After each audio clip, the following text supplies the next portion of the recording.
नमस्कार, मैं राहुल कठेरिया। राहुल गांधी जी की संसद की सदस्यता निरस्त होने के बाद कल Priyanka Gandhi ji all India Congress committee के कार्यालय पहुंची। वहां कांग्रेस के सभी नेताओं ने मीटिंग की। उसके बाद प्रियंका गांधी जी ने एक प्रेस कॉन्फ्रेंस को संबोधित किया। उस दौरान उन्होंने प्रधानमंत्री मोदी जी के ऊपर बहुत गंभीर आरोप लगाए।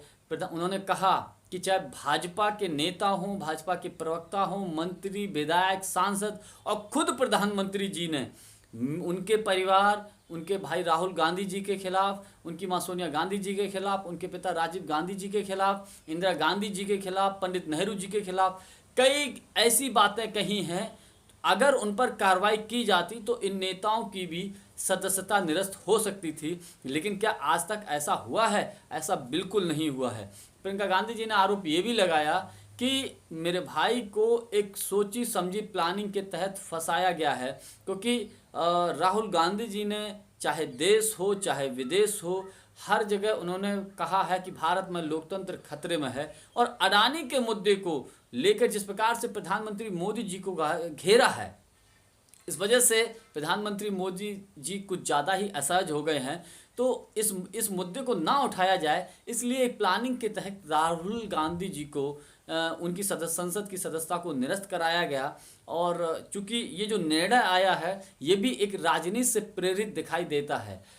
ये कई राजनीतिक विश्लेषकों का इस बात को मानना है। मैं आपको बताऊं कि जब से अडानी का मुद्दा उठा है, राहुल गांधी जी ने उठाया है, उसके बाद आप देखिए अभी कुछ दिन पहले दिल्ली पुलिस राहुल गांधी जी से पूछताछ करने के लिए गई थी एक ऐसे मामले को लेकर जब वो भारत जोड़ो यात्रा जम्मू कश्मीर में थी। तो कुछ महिलाएं अपनी व्यथा पीड़ा बताई थी और उनके बारे में दिल्ली पुलिस पूछताछ करने गई थी। मतलब कोई इतना बड़ा उसमें क्राइम नहीं बन रहा था, जबकि देश में कई ऐसे मुद्दे हैं, हाईलाइट हुए मुद्दे हैं, जहां पर बहन और बेटियों के के शोषण की बात आई थी, खुलेआम हुई थी। काफ़ी दिनों तक ये मुद्दा मीडिया में और चर्चा में रहा था। लेकिन क्या उन बड़े नेताओं के खिलाफ कोई कार्रवाई हुई है? जबकि वो भारतीय जनता पार्टी से जुड़े हुए थे, कोई कार्रवाई नहीं हुई।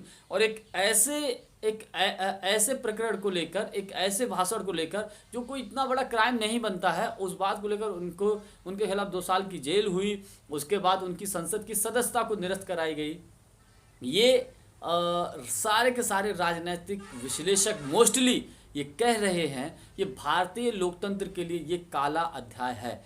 प्रियंका गांधी जी ने प्रेस कॉन्फ्रेंस के दौरान ये भी कहा कि हम लड़ेंगे, हम डरेंगे नहीं। उनके अंदर शहीद परिवार का खून है। और ये जो परिवारवाद का जो आरोप लगाते हैं, ये परिवार देश की खातिर लड़ा है।